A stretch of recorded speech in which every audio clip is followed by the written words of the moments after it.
Pendant que Raymond parlait, il y avait tellement de choses qui me venaient en tête. Vous savez, les récits de Pâques dans les évangiles, c'est quand même beaucoup de chapitres. Dans chacun des 4 évangiles, on raconte la résurrection de Jésus, et c'est beaucoup de chapitres. Et donc, on en a pour des années à avoir des messages de Pâques. Et cette année, je voulais faire quelque chose d'un petit peu différent, et quelque chose, à mon avis, qui va nous entraîner pour plusieurs Pâques de suite. Parce que déjà, quand j'écoutais l'introduction de Raymond, et ensuite de ça, mon message, je me suis rendu compte que si on appelait un message, ou une série de messages, les témoins de Pâques, en réalité, il y avait beaucoup de témoins de Pâques. Il y a beaucoup de gens qui ont assisté à tout ce qui s'est passé à la fête de Pâques cette année-là à Jérusalem, il y a presque 2000 ans, et comment chaque personne a réagi, comment chaque vie a été transformée ou pas par les événements qui se sont passés. L'année passée, nous avions déjà parlé de ceux qui ont assisté au procès de Jésus. Il y avait Anna, il y avait Caïphe, il y avait Hérode, etc. Et donc, si ça vous intéresse, retournez voir le message de l'année passée. Il y avait 2 messages, ça s'appelait le procès de Jésus. Et déjà, vous aurez une idée des personnages qui sont présents dans l'histoire de Pâques et comment tout le monde ne réagit pas nécessairement de façon positive.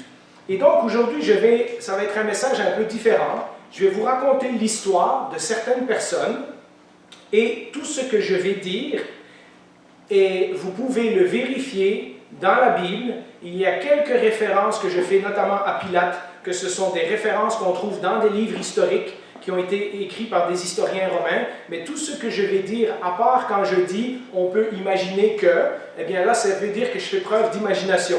Mais le reste du temps, tout ce que je vais dire se trouve dans la parole de Dieu.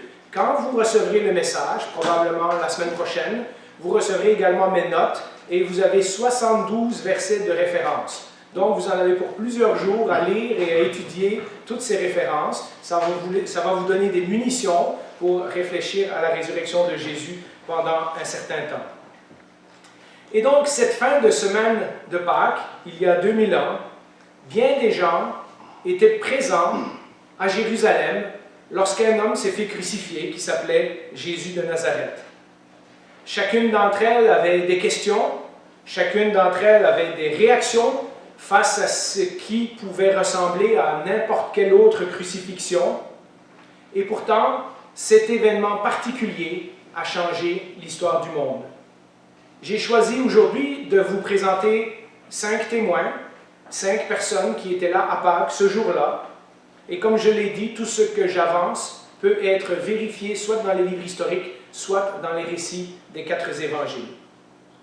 Et le premier est peut-être celui qu'on ne pense pas toujours. Vous verrez, il y a des personnages parfois étonnants dans cette liste.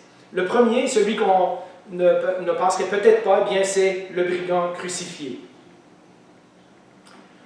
Jusqu'au jour où il s'est fait attraper, il était comme n'importe quel criminel. On peut imaginer qu'il avait toujours une bonne raison de se justifier. C'était peut-être la faute des gens qui l'avaient blessé. Peut-être que son père n'avait pas été présent lorsqu'il était jeune. Peut-être qu'à l'adolescence, il s'était tenu avec des mauvaises compagnies qui l'avaient corrompu et qui l'avaient amené petit à petit sur le chemin du crime. Peut-être il y avait aussi la question de la facilité. En effet, quoi de plus facile que de voler des gens alors qu'eux ont travaillé dur et de simplement profiter de ce qu'eux ont fait? Mais en fin de compte, et c'est surtout ce que nous dit la Bible de long en large, de la première à la dernière page, la Bible nous dit que comme chacun de ces gens, dans notre monde encore aujourd'hui, qui sont comme ce brigand et qui justifient leurs actions par toutes sortes de raisonnements, par toutes sortes de psychologies, par toutes sortes d'excuses, c'est toujours, en fin de compte, comme nous dit la Bible, notre propre choix. Je n'ai qu'à citer le psaume 4 ou Romains, lorsque Paul parle de « tous ont péché, il n'y en a pas un qui fait le bien, pas même un seul, ils n'ont que du mensonge dans la bouche ». Ce sera dans vos notes. Un mensonge après l'autre, un mauvais choix après l'autre, un vol amenant un autre vol, parfois de plus en plus audacieux, un échec de plus, un remords de moins, des crimes toujours plus osés, exclu peu à peu de la société par son propre style de vie, jusqu'à ce qu'il touche le fond et qu'il se fasse finalement capturer. De toute façon, maintenant, les justifications importent peu, car il est sur une croix, et dans quelques heures, cette croix va achever ce qui reste de sa misérable et triste vie. Il y avait 2 autres crucifiés avec lui ce jour-là, à Jérusalem, un autre criminel et un Galiléen. Au début, on peut bien imaginer qu'il ne s'intéressait certainement pas à ces 2 autres personnes, mais peu à peu, si vous lisez l'histoire, vous savez ce qui s'est passé. Il a entendu la foule, et surtout les chefs religieux, qui se moquent de celui qu'on appelle le Galiléen. On disait qu'il était prophète, on disait qu'il était faiseur de miracles.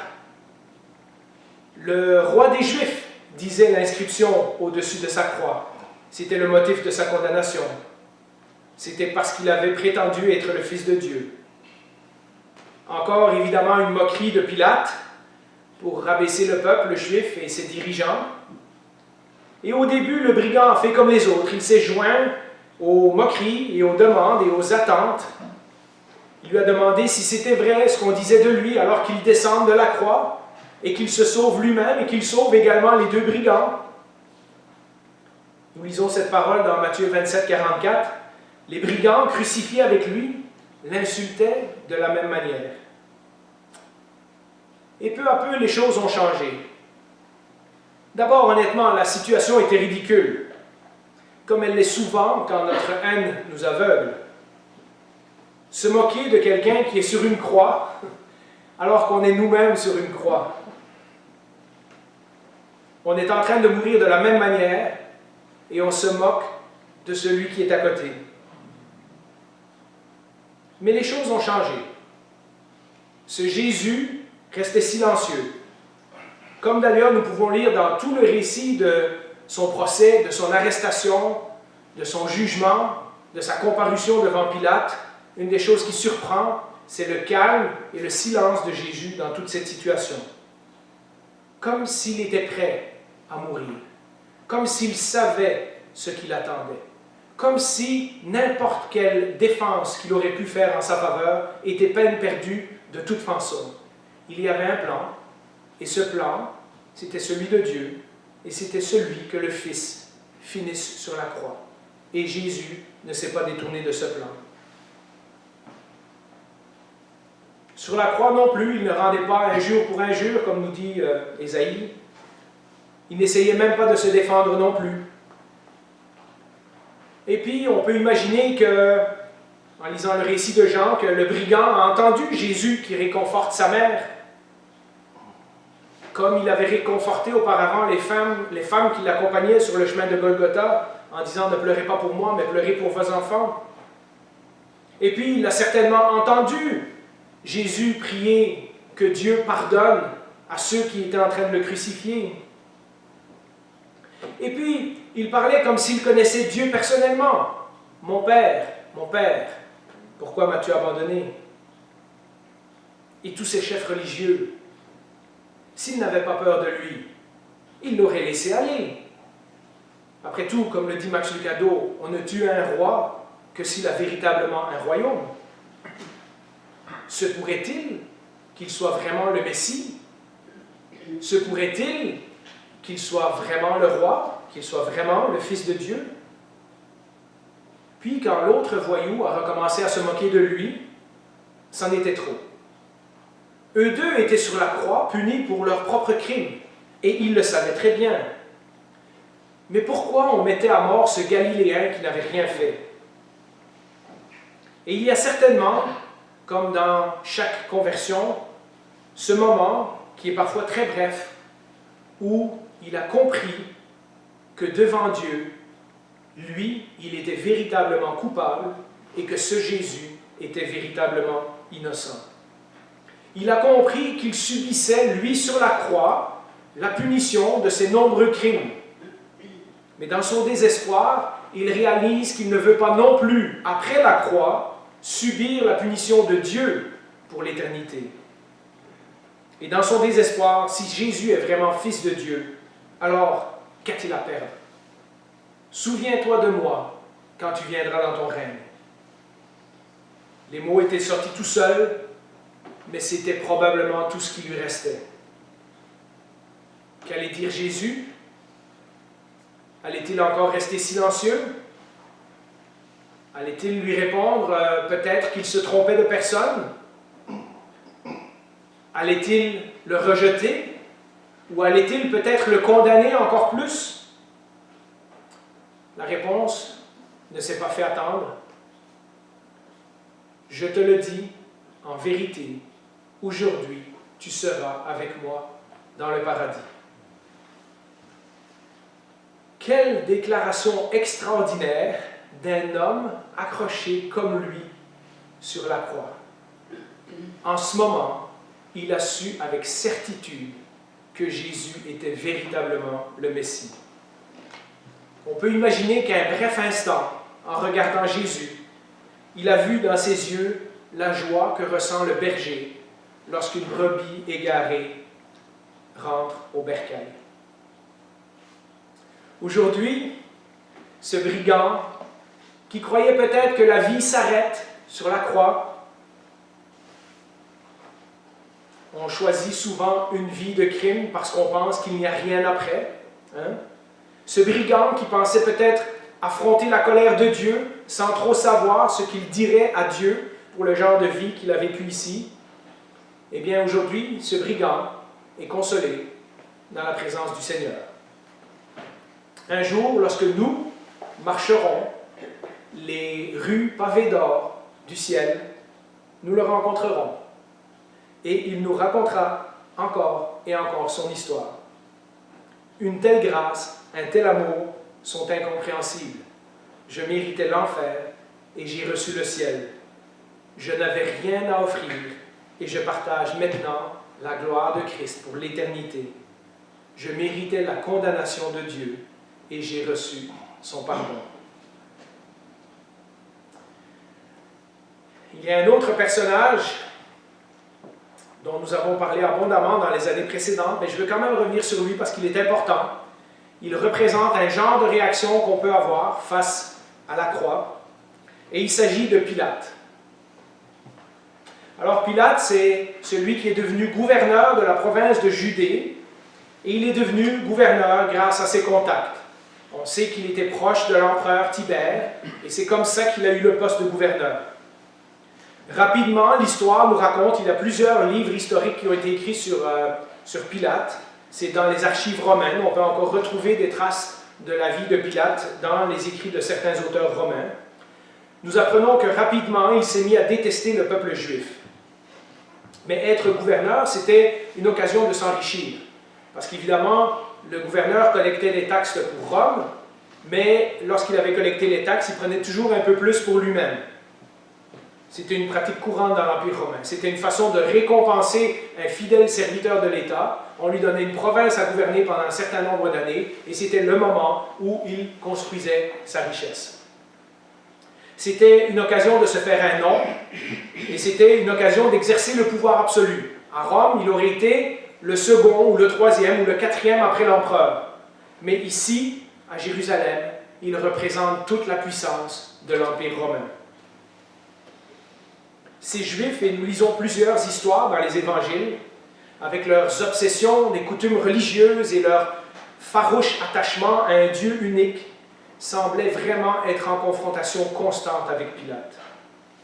Un jour, Pilate était entré à Jérusalem avec les aigles de la Légion romaine et ça avait failli provoquer une émeute. Il avait utilisé aussi l'argent que les gens donnaient dans le temple pour les réparations du temple, et il avait fait des travaux dans la ville de Jérusalem avec, et ça aussi, ça avait causé une émeute. Il avait dû faire tuer des gens pour arrêter l'émeute.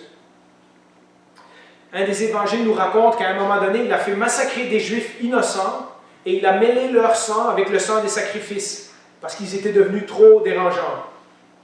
Et pourtant, malgré toute cette haine, malgré toute cette vengeance, les Juifs continuaient à lui tenir tête.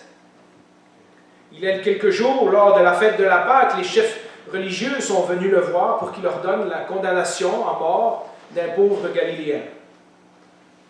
Ce Galiléen avait prétendu être prophète, être fils de Dieu. Et c'est vrai que les Galiléens étaient en général des gens un peu plus remuants, plus nationalistes.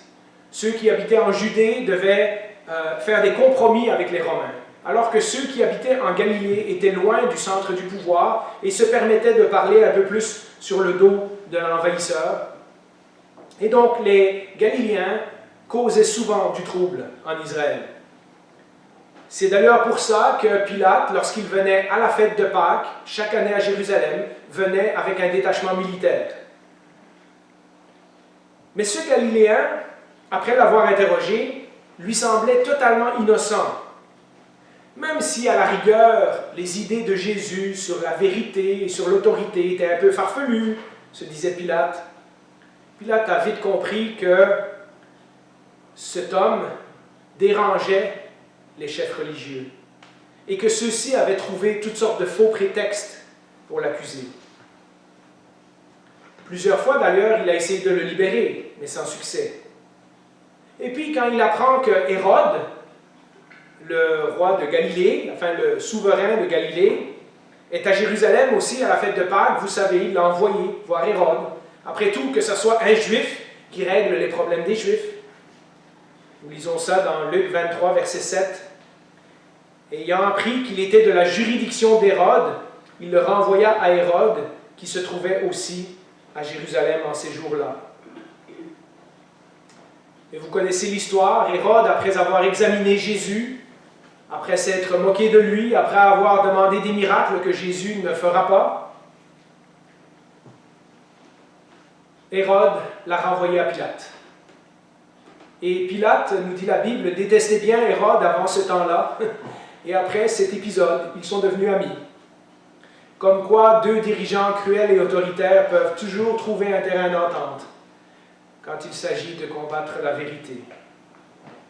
Pour eux, en réalité, il n'est pas sorti que du mauvais de cette affaire.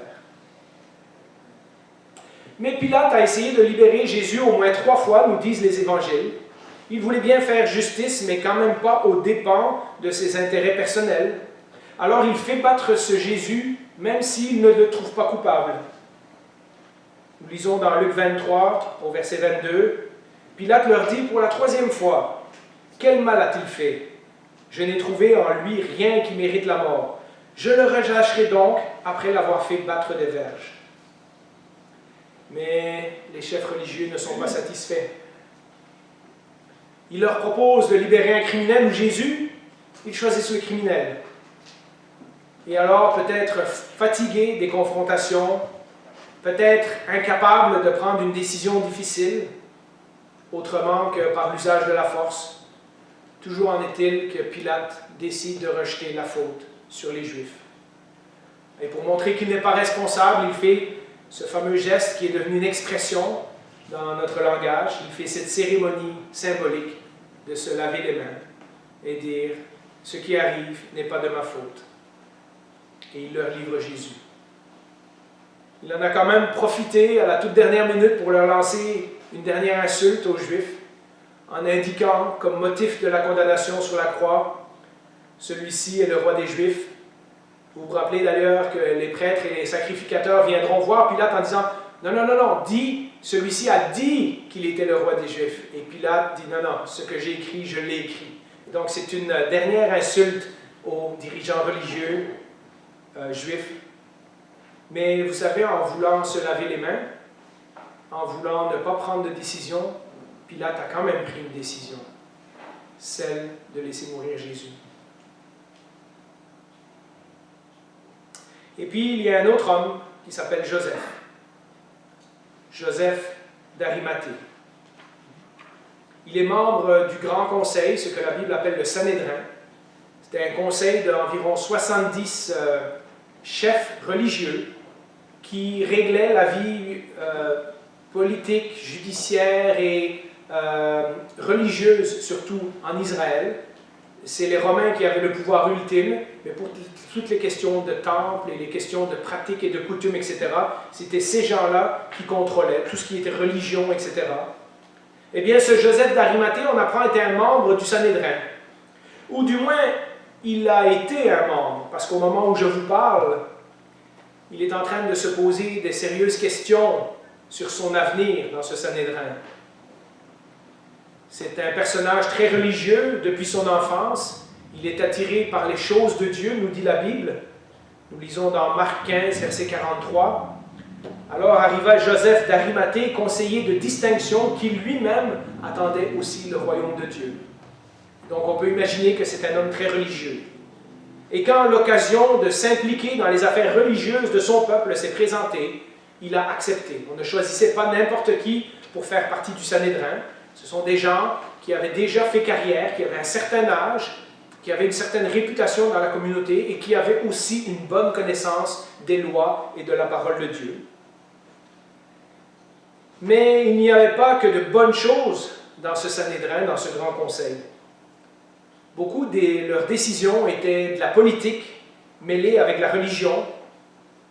On sait que plusieurs membres du Sanhédrin, notamment les plus puissants, faisaient des compromis avec les gouverneurs romains pour pouvoir rester au pouvoir.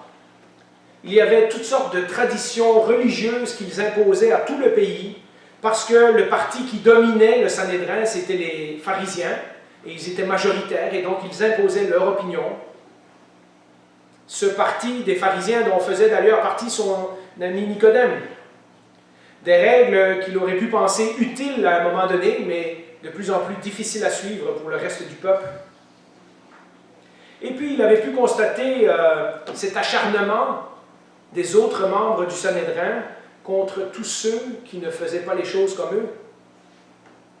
On le voit et on le lit à de maintes reprises dans les évangiles, les confrontations des pharisiens ou des Juifs venus de Jérusalem avec Jésus. Souvent, c'était des gens qui étaient envoyés par ce Sanhédrin. Il n'était peut-être pas totalement surpris alors ce jour-là quand il a entendu que la personne qu'on condamnait, qu'on avait jugée et qu'on amenait à Golgotha était Jésus de Nazareth. Mais quelle farce, a dit-il pensé. Se réunir pendant la nuit pour juger Jésus alors que c'était contre leurs propres règles.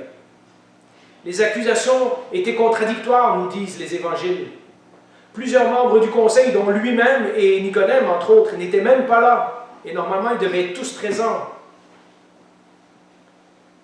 Et puis, il a appris même plus tard que certains membres du Sanhédrin avaient payé Judas pour trahir Jésus. Quelle travestie de justice! Quelle imposture! Ce n'était pas un procès, c'était une condamnation en mort, en bonne et due forme. Mais Jésus de Nazareth fut quand même condamné, malgré toutes les contradictions et toutes les manipulations. Cet homme n'avait rien fait de mal. Joseph l'avait observé depuis 3 ans. D'abord peut-être pour le prendre en défaut, comme les autres gens envoyés par le Sanhédrin.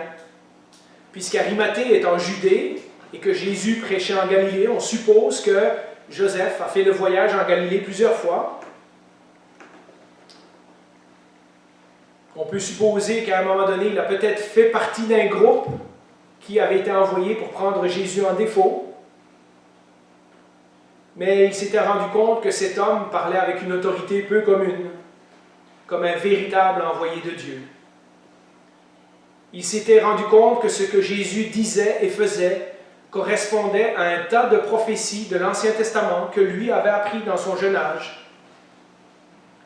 Il avait constaté que les pratiques religieuses pesantes des pharisiens étaient la seule chose que le peuple retenait, alors que Jésus disait « Mon fardeau à moi est léger ». Et puis il en était arrivé petit à petit à la conclusion que Jésus était véritablement le Messie promis. Jusqu'à ce soir de Pâques, nous dit l'Évangile, il avait été un disciple de Jésus, mais en secret. Mais devant tant d'injustice, lui et son ami Nicodème ont décidé de réclamer le corps de Jésus auprès de Pilate, pour lui donner au moins un semblant d'enterrement. Dans Jean 19, verset 38, nous lisons « Après cela, Joseph d'Arimathée, qui était disciple de Jésus, mais en secret, par crainte des Juifs. » Lorsque la Bible parle des craintes des Juifs, elle parle toujours du conseil qui est à Jérusalem, dans l'Évangile de Jean en tout cas. Par crainte des Juifs, il demande... je recommence. Après cela, Joseph d'Arimathée, qui était disciple de Jésus, mais en secret par crainte des Juifs, demanda à Pilate la permission de prendre le corps de Jésus. Et Pilate le lui permit. Il vint donc et prit le corps de Jésus. On sait, si on lit le reste de l'histoire, que c'était un homme riche et qu'il a mis Jésus dans un tombeau qu'il avait payé, qui devait être son tombeau à lui, et il a donné ce tombeau à Jésus. Je pense qu'il ne faut pas négliger le risque que Joseph d'Arimathée et Nicodème prennent en demandant le corps de quelqu'un qui vient d'être condamné à mort et accusé d'être un ennemi de l'Empire, un ennemi de César. Mais quelque chose a changé ce jour-là chez Joseph. S'il a pris le corps, on peut supposer qu'il était présent à la croix. On peut supposer qu'il a entendu Jésus prier pour le pardon de ceux qui étaient responsables de sa crucifixion. On sait au moins qu'il est présent à Jérusalem et qu'il est révolté par le faux procès et par l'injustice de tout ce qui arrive. Peut-être, pendant ce temps de crucifixion, a-t-il repensé à ces passages des prophètes qui lui disaient que le Messie souffrirait pour le péché de son peuple. Vous savez, Ésaïe 53. Un message que Jésus lui-même avait confirmé à plusieurs reprises. Joseph a changé. Il n'est plus un disciple discret. Il n'est plus un disciple secret. Depuis, puisqu'on est dimanche, premier jour de la semaine, depuis, les disciples et les femmes et bien d'autres personnes, incluant certainement Nicodème et Joseph d'Arimathée, ont vu Jésus ressuscité. Ils ont pu constater qu'il est plus fort que la mort et que la résurrection n'est pas le chapitre final à notre vie. Lui et Nicodème ont été délivrés du tunnel sombre de la religion traditionnelle. Et on peut, sans crainte, imaginer qu'ils ne veulent plus retourner en arrière. De toute façon, le Grand Conseil ne leur pardonnera pas d'avoir fait l'enterrement de celui qu'ils détestaient tant. Après tout, quand le Conseil a appris de la bouche des soldats que Jésus était ressuscité, ils ont payé les soldats pour que les soldats se taisent et que les soldats accusent les disciples d'avoir volé le corps. Un grand conseil qui est capable d'aller jusqu'à ce point-là ne pardonnera pas à Joseph et Nicodème de les avoir trahis. Et même si Joseph et Nicodème avaient voulu rester au Sanhédrin, ils se sont probablement fait mettre dehors. Par contre, il n'était plus membre du Grand Conseil, mais il est devenu membre d'un nouveau groupe, la famille éternelle de Dieu. Et lui aussi, on le verra au ciel. Et lui aussi, il nous racontera son histoire. Et puis, il y en a un autre, et puis peut-être lui, vous vous attendiez. Eh bien, c'est l'apôtre Pierre. Comment ne pas parler de l'apôtre Pierre alors qu'il a été choisi par Jésus pour être le premier parmi les disciples? Vous connaissez sa réputation. Un Galiléen d'origine, pêcheur de profession, un homme habitué à travailler dur, impulsif de nature, fort de caractère. Vous le savez, on a beaucoup de détails sur Pierre dans la Bible. Souvent même un peu trop sûr de lui. Il s'appelle Simon. Jésus a changé son nom à un moment donné. Il était d'abord disciple de Jean-Baptiste. Et nous voyons donc que dès le début, il y avait quelque chose dans la venue du Messie qui l'intéressait. Il était disciple avec son frère André, mais après avoir rencontré le charpentier de Nazareth, ils ont tout laissé et ils l'ont suivi. Et leur vie, peu à peu, a été changée. Tout comme son nom d'ailleurs, puisque maintenant, il s'appelle Pierre et non plus Simon. Pierre, qui veut dire le rocher. Tout de suite, il est devenu, avec Jacques et Jean, un intime de Jésus, un cercle privilégié dans les 12. Il était l'un des premiers, avec son frère André, à reconnaître que Jésus était le Messie envoyé par Dieu. Mais pendant longtemps, Pierre n'a pas compris que Jésus devait souffrir. Et il a essayé de l'en empêcher. Nous lisons dans Matthieu 16, verset 22, « Pierre l'ayant pris à part, et on imagine, Pierre qui dit, « Jésus, viens ici, il faut que je te parle. » Pierre l'ayant pris à part, se mit à le reprendre et dit, « À Dieu ne plaise, Seigneur, cela ne t'arrivera pas. » Et vous connaissez la suite de l'histoire. Je crois que ça lui a pris vraiment longtemps pour comprendre qui était Jésus et tout ce que Jésus avait dit. Après la résurrection, par la grâce de Dieu, il est devenu un des responsables de l'Église de Jérusalem, un rôle qu'il essaye aujourd'hui de remplir avec courage et fermeté. Mais au moment où je vous parle, il n'en a pas toujours été ainsi. Jésus l'avait bien averti au moins 2 fois avant qu'il passerait par des moments difficiles. Et dans son arrogance, Pierre avait juré qu'il ne l'abandonnerait jamais. Puis, après avoir mangé la Pâque ensemble, comme c'était la tradition chez les bons Juifs, ce moment où on se rappelait la sortie d'Égypte et tout ce que Dieu avait fait pour le peuple d'Israël, eh bien, après ce repas, Jésus avait demandé à ses disciples de l'accompagner au jardin de Gethsémani, un endroit où Jésus se rendait pour prier régulièrement.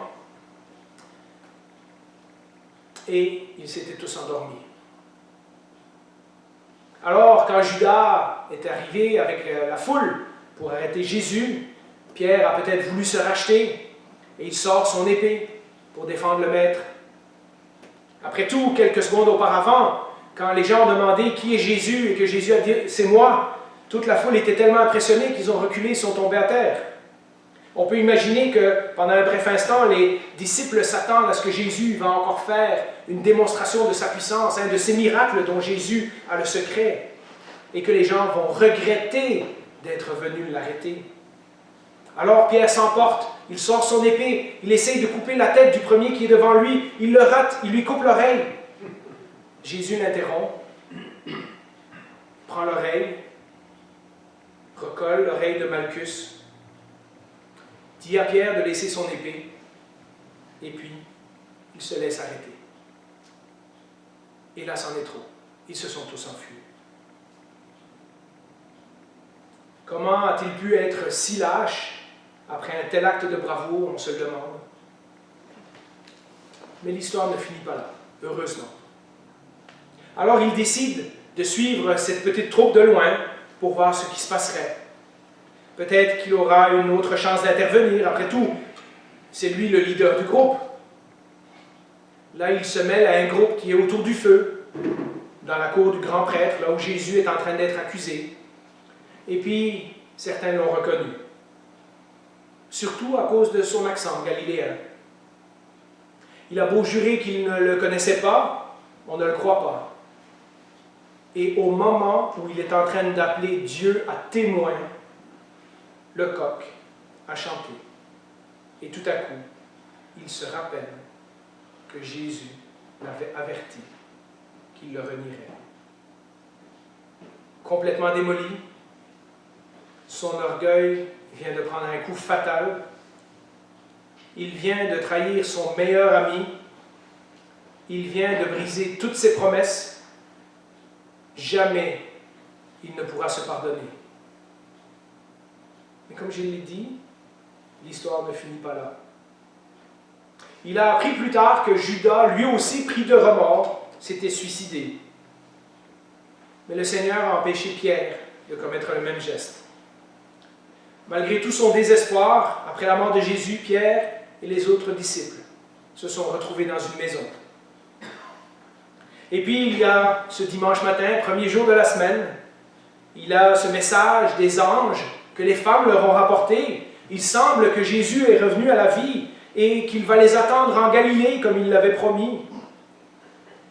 Évidemment, après que les femmes trouvent le tombeau vide, et malgré que plusieurs autres disciples, notamment ceux sur le chemin d'Emmaüs, sont revenus à Jérusalem pour dire aux disciples « Oui, nous avons vu Jésus ressuscité », il a encore du mal à croire. Lui et Jean courent au tombeau, nous l'avons lu tantôt, et leur première réaction, nous dit la Bible, en est une d'étonnement. Ils ne savent pas quoi croire. Mais si on écoute attentivement le message que l'ange a donné aux femmes, je pense qu'il y a un indice. Il y a un message pour Pierre. Vous rappelez-vous ce que l'ange a dit? Allez dire à mes disciples et à Pierre aussi. Comme si Jésus savait que Pierre avait besoin d'un encouragement supplémentaire. C'est comme si Pierre se fait dire par Jésus, ton échec n'est pas définitif. Je ne sais pas si Pierre a compris, mais il a compris un peu plus tard en tout cas, quand il a revu Jésus. Jésus lui a demandé 3 fois, Pierre, est-ce que tu m'aimes? Comme les 3 fois où Pierre l'a renié, comme les 3 fois où Pierre s'est endormi. Celui qui avait prétendu suivre Jésus jusqu'au bout avait disparu dans un nuage de poussière. Celui qu'on appelait le rocher était maintenant brisé. Jean 21, 17 nous dit la réponse de Pierre. Il dit pour la 3e fois, « Simon, fils de Jonas, m'aimes-tu » Remarquez qu'il ne l'appelle pas Pierre à ce moment-là, hein? Il l'appelle Simon. Pierre fut attristé de ce qu'il lui avait dit pour la 3e fois, « M'aimes-tu » Et il lui répondit, « Seigneur, tu sais toutes choses, tu sais que je t'aime. » Et Jésus de lui confier une mission, « Paix mes brebis », c'est-à-dire « Occupe-toi des autres disciples ». Jésus avait eu raison sur toute la ligne, et Pierre s'était trompé sur toute la ligne. Mais Jésus rassure Pierre que Pierre a encore de la valeur à ses yeux, que Pierre a encore une mission, que Pierre a encore un rôle à remplir dans le plan de Dieu. Il lui demande de veiller sur les autres disciples et sur son Église. Je ne sais pas si vous voyez ça comme moi, mais en confiant une tâche aussi importante à celui qui l'avait abandonné, Jésus est en train de rassurer Pierre qu'il lui a pardonné. Il a encore fait des erreurs après ce jour-là, mais de moins en moins. Et nous savons qu'à la fin de sa vie, il mourra pour le Seigneur qui était mort pour lui. Vous savez, ce n'est pas tous les jours que le monde nous offre une seconde chance. Au contraire. Mais en Jésus, Pierre a trouvé celui qui offrait une seconde chance tous les jours. Et puis, avant de m'arrêter, j'aimerais regarder un dernier groupe de témoins. Et ce groupe, on en a déjà parlé à Noël. C'est la foule. La foule, c'est tous les autres. Cette foule que l'on trouve partout dans les évangiles. Vous savez comment une foule peut avoir un effet d'entraînement extraordinaire. Ça fait longtemps que les gens font partie de cette foule. Ils ont entendu parler de Jésus de Nazareth dans sa région d'origine, en Galilée. Là-bas, il attirait déjà d'autres foules par son message, parce que son message était différent de celui des chefs religieux. Il parlait avec autorité. Il n'avait pas peur de dire que le bien est bien et le mal est mal, même s'il devait contredire les traditions des anciens. Et de plus, il parlait comme s'il avait un contact privilégié avec Dieu. Voilà comment vous devez prier. Notre Père qui es aux cieux. Plusieurs croyaient que c'était le Messie, mais beaucoup n'en s'étaient jamais assurés de ça personnellement. Mais il faut admettre que plus souvent qu'autrement, la foule allait le voir à cause de ses miracles. Souvent, Jésus guérissait les gens. Parfois même, il en a ramené quelques-uns à la vie. Elle allait donc voir Jésus pour ce qu'il pouvait leur apporter. Comme les 2 fois où Jésus leur a donné du pain gratuitement. Et ils avaient encore ramassé des corbeilles de restants après le miracle de Jésus. Comment Jésus a pu supporter qu'on l'envahisse tout le temps comme ça? On ne peut pas le comprendre, sauf si on comprend la grande compassion que Jésus ressentait pour eux. Lisons dans Matthieu 9, 36, « Voyant la foule, il fut ému de compassion pour elle, parce qu'elle était languissante et abattue, comme des brebis qui n'ont point de berger. » Il faut avouer que les autres rabbins et les autres chefs religieux ne se préoccupaient pas beaucoup du peuple, sauf lorsqu'il était question de les écraser avec des pratiques religieuses. On en a plein d'exemples dans les évangiles. Puis, la semaine passée, la foule était montée à Jérusalem pour la fête de Pâques, comme fait tout bon juif. Et en route, ils avaient appris que Jésus de Nazareth était aussi en route pour Jérusalem. Et puis, il y avait eu une sorte d'enthousiasme populaire, spontané, et la foule s'était mise à l'acclamer, l'accueillir comme le roi qui vient au nom du Seigneur, le descendant de David. Plusieurs d'entre eux, d'ailleurs, croyaient qu'il était le Messie qui allait libérer Israël. Ah, vous savez, l'effet d'une foule, c'est très puissant. Parfois, même les grands chefs religieux avaient peur de cette foule, nous dit la Bible. Malheureusement, pour ceux qui connaissent l'effet de foule, il n'en faut pas non plus beaucoup pour faire changer d'argument à une foule. Et c'est ce qui est arrivé.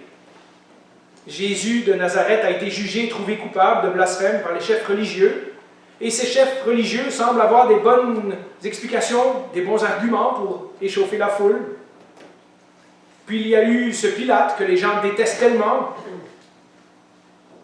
qui d'habitude a l'habitude de faire souffrir les gens, et là il veut libérer Jésus. Ah, c'est bizarre.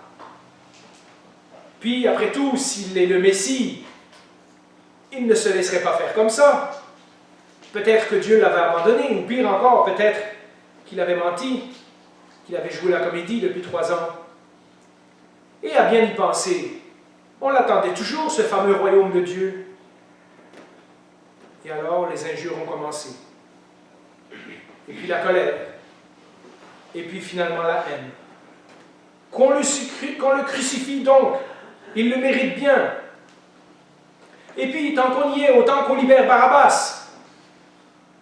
Matthieu 27,15 nous dit, à chaque fête, le gouverneur avait coutume de relâcher un prisonnier, celui que demandait la foule. Lui, au moins, il était un des leurs. Au moins, il avait tenu tête aux Romains. Lui, au moins, il ne faisait pas parler juste d'aimer Dieu et d'aimer son prochain. C'était un homme d'action. Et puis, la foule a accompagné Jésus et tout le cortège en dehors de la ville, où il devait être crucifié avec 2 autres brigands. Après tout, si tout le monde y allait, pourquoi ne pas aller voir le spectacle aussi? Les gens le provoquaient pour voir s'il descendait de la croix, et s'il ferait encore un de ces miracles dont il avait le tour. Et ça n'a rien changé. Quelques heures après, il est mort.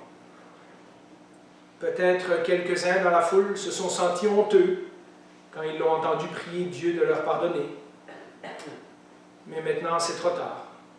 Il n'y a plus rien à faire. Jésus est mort. Mais depuis ce temps-là, les disciples parcourent Jérusalem.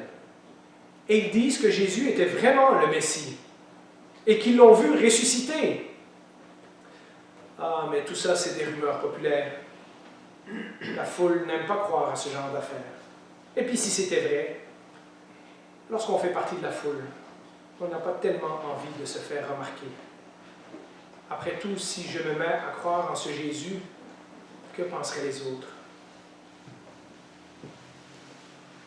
Et puis, il y a un dernier groupe.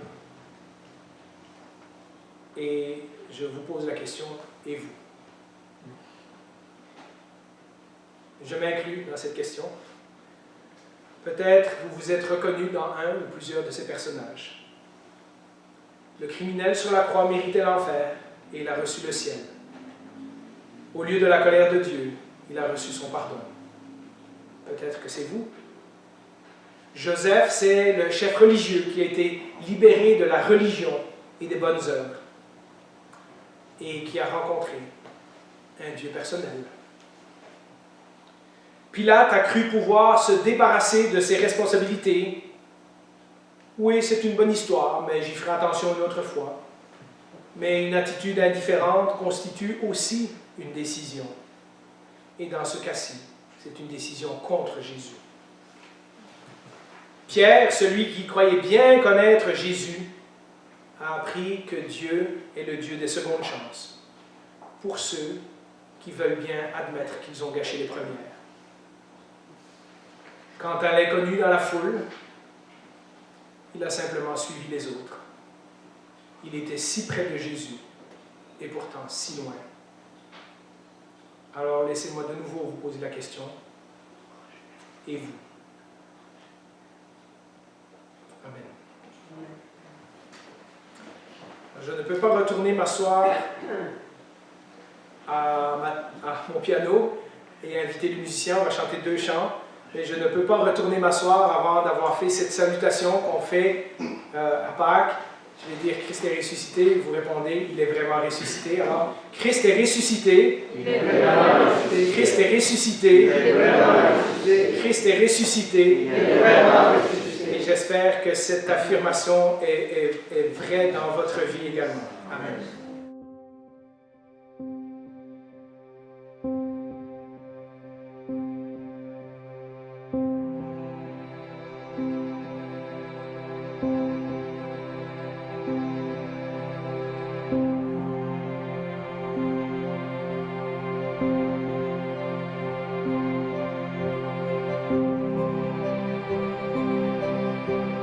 Thank you.